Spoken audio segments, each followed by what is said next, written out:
for who or what I was before everything changed. Most people blame their parents or abuse or make up reasons as to why they were really the victim when the truth is they were just bad. That was me. I was a small-time crook and a big-time drunk, and I took what I wanted and when I wanted it, and if someone got in my way, I hurt them. So what changed? The world, I guess. I got caught with a stolen car about 2 towns over, a little place called Yellow Springs. Their police station was an old bank that they had converted, so the cells were actually right in the vault. They booked me and weren't about to let me go, so I settled in to do a few days in local lockup before I ended up at one of the larger state places.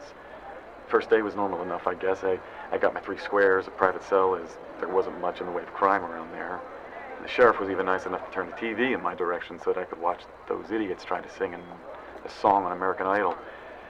Well, late that night, though, everything went nuts. The phone started ringing right off the hook. The sheriff answered about 2 dozen calls in the span of a few minutes, and even from my cell, I could hear gunshots outside. It was the start of the outbreak. Yeah. I didn't know that then. I just figured that there was some sort of public event and folks got out of hand, some small fair or something like that. That place felt right for that kind of thing. Did the sheriff come back? No, not the first day, not the second. Have you ever been in a jail cell with no one around? I can't say I have. Well, I can't explain to you how honestly frightening it is when you're in a cell. You're somebody else's responsibility. They have to watch over you. They got to make sure that you're not getting into trouble. They have to feed you. By the end of the second day, my throat was sore from screaming out for someone, anyone, to come get me. I was hungry, and the only water I had to drink came from, well, you get the picture, box cell and all. But the sheriff did come back. Oh, yeah. He came back all right. About halfway through day 3. I had found my voice again. Desperation had me screaming like a lunatic and rattling the bars like a pissed-off monkey in a cage. Well, I guess my racket was enough to finally draw someone's attention because the sheriff, or rather, what he had become, heard me. He was infected? That was my first time seeing one close up. At first, I thought it was a prank, like one of those hidden camera, scared straight type of shows. I was mad. I just started screaming at him, swearing. But as he came closer, I could tell that it wasn't a joke. Then my screaming went from angry to scared out of my goddamn mind. Here was this thing, bloody, dirty, stinking to high heaven, and it was trying to grab me through the bars. Well, those cells aren't that big, but I had plenty of room to pull back out of its reach. And what did you do? Man to man? Man to man. I pissed my pants. I could blame the fact that I was sobering up or that I had been drinking toilet water for 2 days straight, but the truth of the matter was, I was scared. I never felt that before that moment. True, honest to God, fear. I guess I must have passed out because after a bit I feel something tugging at my shoe. The zombie. And it was almost on top of me. But you were locked in the cell. The funny thing about prison bars, they're only there to stop the living. But the dead? The sheriff had managed to squeeze himself between the bars, head and all. Whatever force it took, reaching and clawing at me, had pushed his head right up and out, so that his eyes had popped to the sides like a big fish. He must have crushed his skull into 1,000,000 pieces, and once his head was in, the rest of him was slowly following. Jesus Christ. Yeah. Those were my words, too. Exactly. I panicked, and I started kicking like the devil himself were after me, and, well, whatever that thing had done to his head to get in must have made it all soft, because about 3 good kicks and the heel of my shoe caved in the top of its skull like it was a melon, and it stopped moving. I really don't know what to say. I just sat there for a few minutes stewing in my own piss, and the stink of what was oozing out of the creature that had just tried to kill me. And the only way that I can describe it is I changed. Right then and there I changed, like God himself had given me a second chance, and I swore on my all that I wasn't going to waste it. I grabbed the keys off the sheriff's belt and I opened the door to my new life. And now you're the sheriff. I'm whatever the town needs me to be. If they take solace in calling me sheriff, then I'm sheriff. And if they need a protector, I'm a protector. And if they need a friend, I try to be the best that I possibly can be. But and the truth is, I'm more like them than anything else. The zombies, I mean. How so? Because the man that I was died that day, and when I came back, I wasn't the same. I don't think I ever will be. And what's more, I don't think that's a bad thing. The tape ran out at this point, and By the time that I had managed to change it, Jack had been called away to settle a dispute. Still, his story is one of my favorites, and whenever I feel that the world has become too hard or too mean, I stop and I listen to it. If a man like that can become a hero in the face of this horror, then I know in my heart that we can come back from anything. As you heard in the beginning of my interviews with the sheriff, I wasn't getting many bites in the way of interviews at the settlement, and admittedly this is probably my own fault. I was new to the whole asking people to share their most intimate stories with me thing, and my hesitation to approach them might have fueled their hesitation to be approached. And that to the fact that they had been robbed and forced to kill other survivors a few weeks before I showed up. And you can understand, well, why they were less than welcoming of some stupid kid shoving a battered tape recorder into their face. And I was just checking my supplies and getting ready to hit the road when I got my only other interview from the settlement. And boy, am I glad that I stuck around. Okay, so this is how I've been doing this. Just state your name and your age for the record, and I'll ask you a few questions, and that's it. That's it? That's it. You look nervous. I just... People are going to hate me after this. Hate you? Why would they hate you? You want me to just answer? Or do you still want my name and all that? Oh, yeah, sorry. Let's... Okay. Please state your name and age for the record. Erin McGuire. I'm 19 years old. What brought you here today, Erin? Some people were saying that you were a reporter and that you were collecting stories for the news or something like that. Something like that. Do you have a story for me? Erin? This is my fault. Hey, are you okay? We can stop. Let me just turn this thing off. No, keep it going. People have to know what I did. Okay. What did you do? All of it, this is my fault.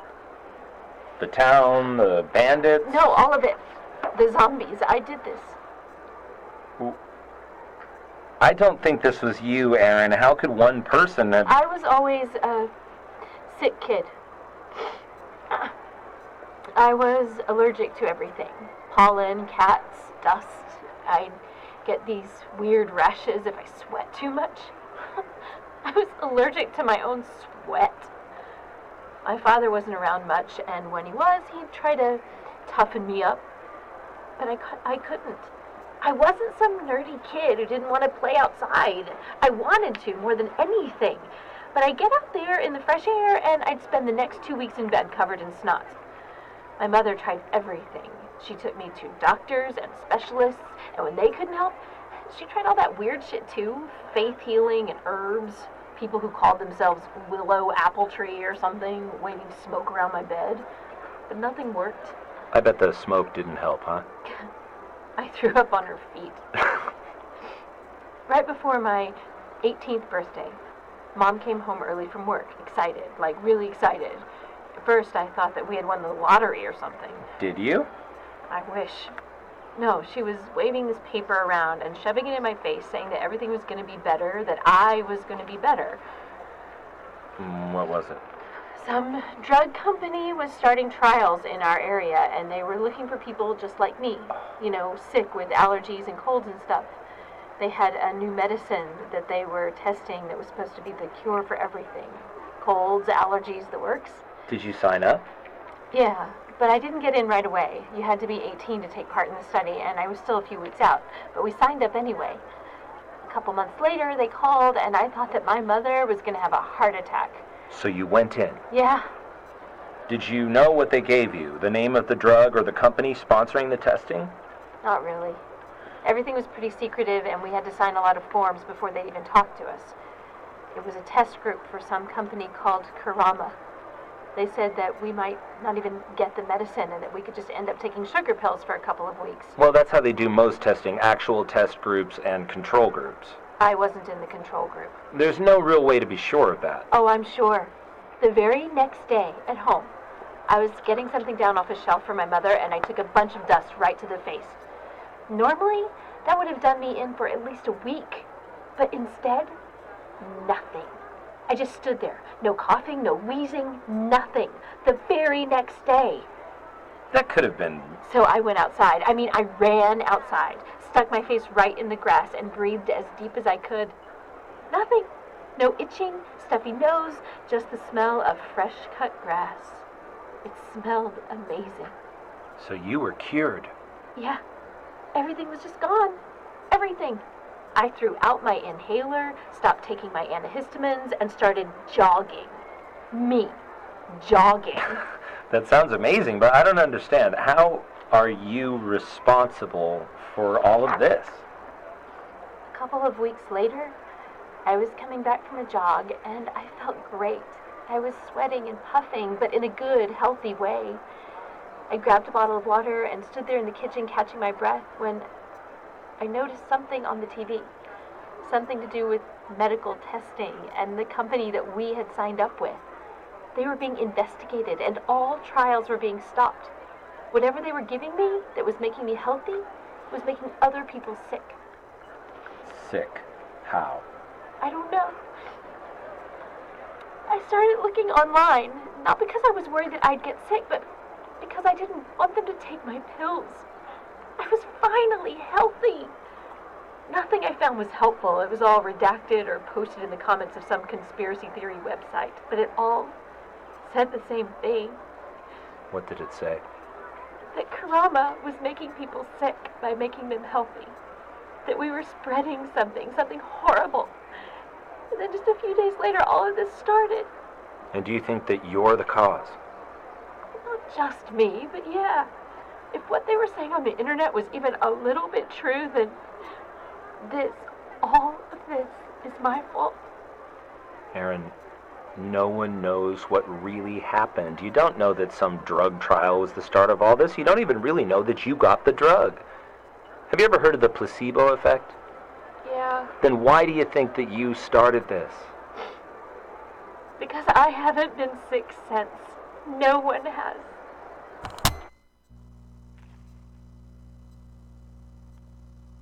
I stopped the interview there because Erin was pretty much inconsolable from that point. She started crying harder and apologizing, and the more that she did, the more I actually started to believe her. I'm not sure how much of what she said was true or how much just the guilty imagination of a scared kid, but looking back on it now, knowing what I know, she was right. I haven't been sick since this all started. None of us have. When I first ran into the group of runners, I didn't know what to expect. I'd love to tell you that the world was full of good Samaritans and helpful people, but I've seen enough bandits and scumbags preying on the weak to be that blind. At first appearance, I had assumed that the runners were part of a club or a gang of some sort. They wore leather jackets, gloves, and being comprised of mostly young, tough-looking men. I prepared myself for the worst. But what I found instead inspired me and keeps me on the road to this very day.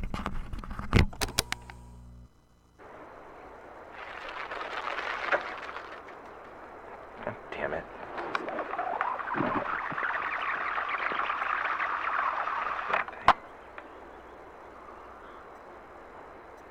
All right, okay, I think it's...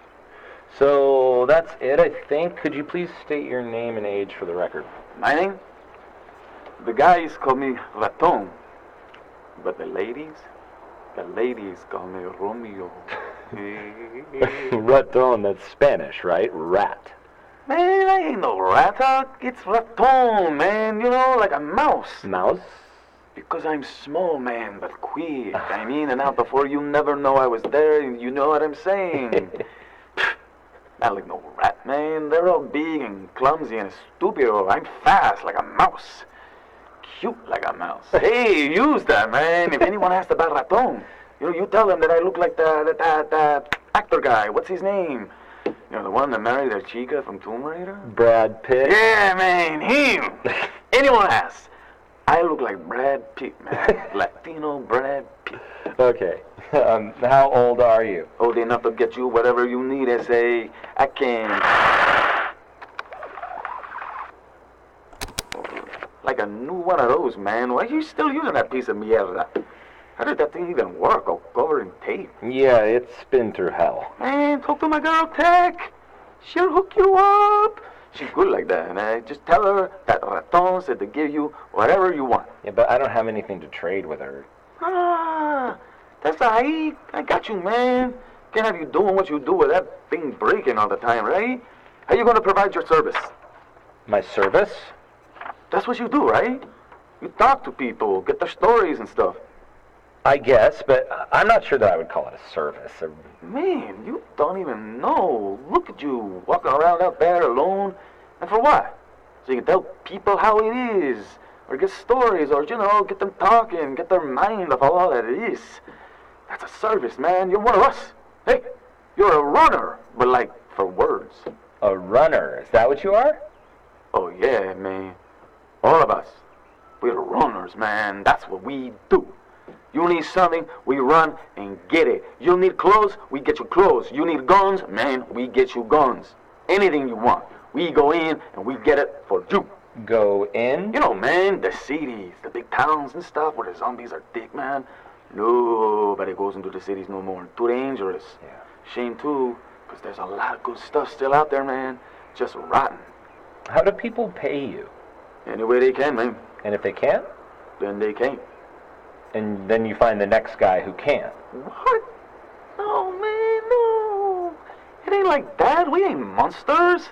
You can't pay us, but you still get what you need, man. Everybody does. For free? For free, man. That's what we do. We provide a service. Look, there ain't a lot of people left, I mean, living people is rough out there, man.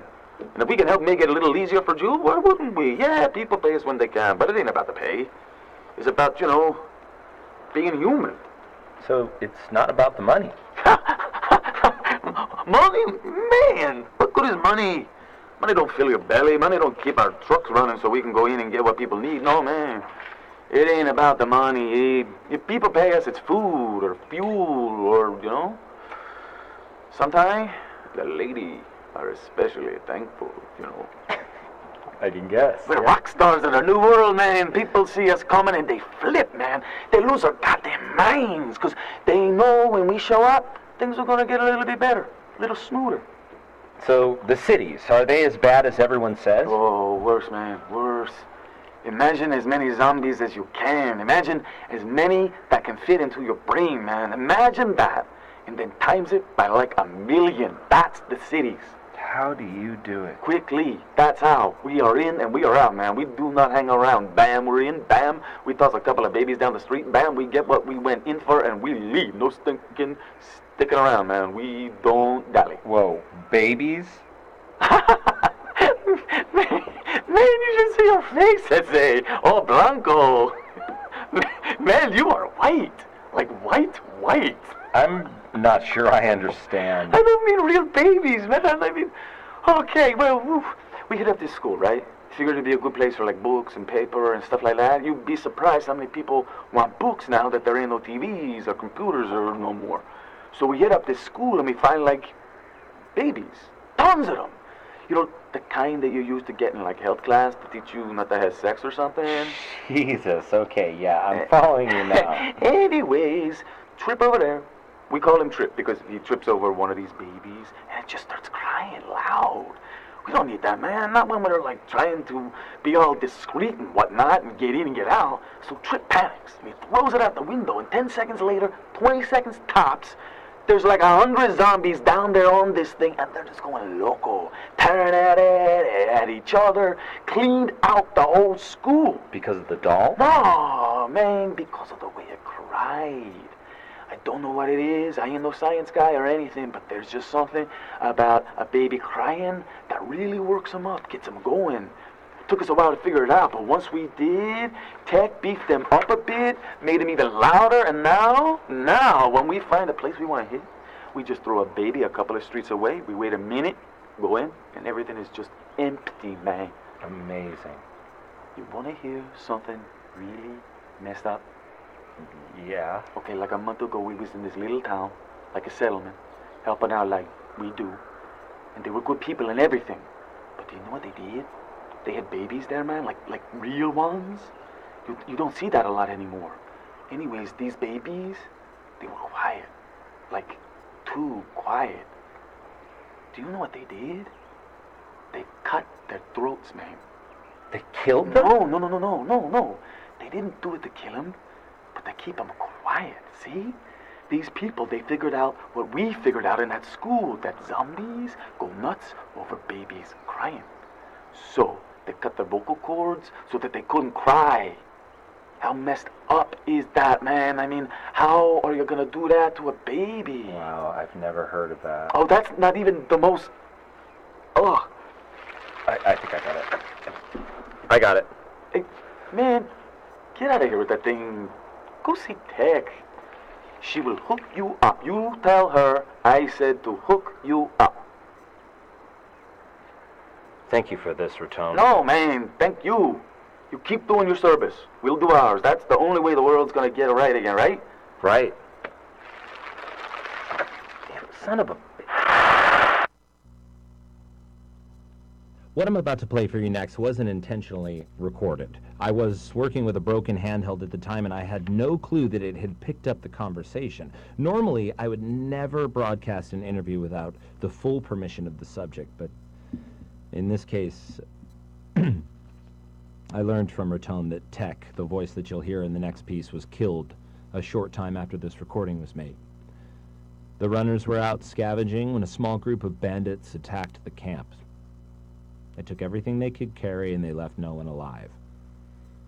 I wasn't going to initially play this, but now I feel that I have to. It stands as a commentary of the times that we're in, and it serves as a reminder, no matter how depressing or grim, the zombies aren't the only monsters out there.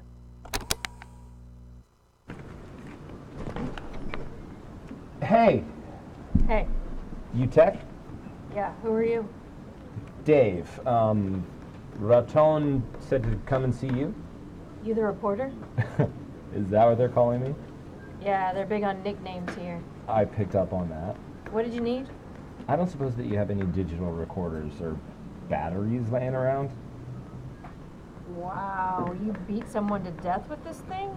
She's served me well. Be nice. I don't have anything that still uses tape, but I got a few recorders. Take what you want. As for batteries, I have some, but you should take this with you. Camping charger. You have to wind it forever, but it should keep you from running out of juice. Take these rechargeable too. They'll last longer than the normal ones. Wow, thank you. You guys really do have everything.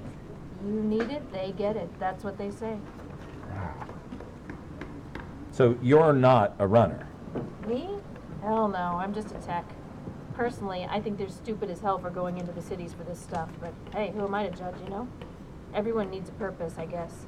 And if that's what keeps them going, all the power to them. And your purpose is tech? Yeah, that's how I got the name. They'd dump out the hall and start sorting it. If they found any electronics, you know, phones, iPods, that sort of deal, they'd yell out tech, and I'd come and grab it. Pretty soon everyone stopped calling me Rhonda and just called me Tech. Raton said that you fixed up the babies? Yeah, you want to see one? Sure. That's a baby? It looks more like a disco ball. The zombies don't care what it looks like. It's the crying that brings them. At first they just throw out the dolls, but they get beaten up pretty quick. Now, speaker, remote control, and a nice round metal cage. Zombie runs up on it, kicks it, and chases it down the street. We haven't used the actual dolls in forever. You made this? Yeah. Back in the day, I worked for an electronics store. I was the kid who was always taking things apart to see how they worked. I had a PS4 before Sony finished the PS3. Now I make those things. Fix walkie-talkies, rig up lights, anything to keep us out of the Stone Age. And that's pretty useful. No, but for how much longer? Eventually all this stuff is going to stop working. When that happens, I'll have to go out there with them. I like the camp. Nothing bad happens here. But out there, they lose guys all the time. And what about zombies? Here? No way. We'd see them coming. And even if we didn't, we can just climb up on top of the camper and wait for the other guys to come back.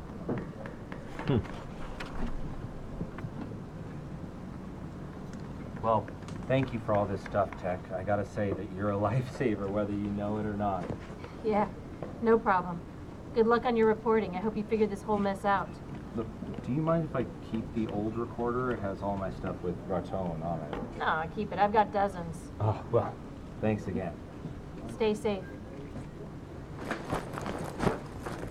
In Nashville, I came across a decked-out luxury camper. Oh, man. There was a guy driving it who was really trying to make the best out of a bad situation. He had been driving from town to town, looting every bank and jewelry store that he came across, and had amassed a hoard of riches large enough to put every pirate from history to shame. To this day, I have never seen that much cash or jewelry in one place. Thanks again for the ride and, agreeing to do this. So you think this is going to make you famous? Well, I'm not really looking for fame. I'm just trying to make a record of what happened for future generations. Not me. I'm going to be rich and famous. Just watch. I mean, I've already got the rich part down right. There's no denying that. If you could please, just state your name and age for the record. Oh, you bet. Hello, ladies. Slick Rick Jarvis here. You probably all know me by now, but this is how it all started. And how old are you, Rick? True blue and 32. Right. If you could describe in your own words the vehicle that we're in. This is just temporary. I couldn't fit everything in the Camaro anymore, so I had to expand. I call it the Bone Bus. What do you think? Well, it's certainly... Right. I mean, look at all of this stuff. Jewels, watches, necklaces. I've got it all. Do you know how much money I have back there? How much? Enough to drop every pair of panties from here to California. That's how much. Over $10 million. Seriously. And that's just the cash. I've got so much money that I had to stop taking anything smaller than a 50 because I ran out of room. You believe that? Do you know what else I got back there? A bed frame full of $100 bills. That's like $2 million in $100 bills, and I sleep on it. That's my bed, ladies. Wow. Is it comfortable? You bet your ass it is. $2 million comfortable, though I don't really sleep on it a whole lot. I usually use the cot next to it, but man, I've got me a $2 million bed. So you've been driving from town to town, robbing banks and jewelry stores. Whoa. I'm not robbing anything or anyone. Those places were abandoned. I'm not some low-life bandit, man. I'm just picking up what other people left behind. But you are focusing on banks and jewelry stores. Well, yeah. What is it that one guy said? Because that's where they keep the money. And let me tell you, there's a lot to be had. See, that's how you know that it got real bad real quick. No looting. When things go bad, people always start looting, stealing, get fire. Some guys running away with a TV, a flood, and they're kicking in the door of the liquor store. This is different. No one really took, well, anything. It just ran. Most of these places weren't even locked up. Can you imagine that? All this gold and money and jewelry just sitting there going to waste. Well, there really isn't a huge need for money right now. No real use for it. Oh, that's your mistake right there. You're just like everybody else thinking in the now. Oh, Rick's thinking of the future. You're telling me that the government isn't going to fix this, that the army isn't going to show up, and eventually everything goes back to the way it was. They probably created this whole thing just to thin the herd. Money might not be worth anything now, but when this is all fixed, I'm gonna be rich and famous. So you think that all of this is just temporary? Probably. I mean, even if it isn't, I know plenty of people who still want gold and jewelry, although... move your leg. Oh, okay. I just gotta get in the glove box and, there it is. You see this? Here? Take it. It's a necklace. A diamond necklace. Look at the price tag. Seriously, look. Wow. $18,000. You're holding $18,000 in your hand right there. And you know what? I met this asshat back in Nashville, real hoarder type. He had all these guns and all this food. So I tried trading for some. Do you know what he wanted to give me for this necklace?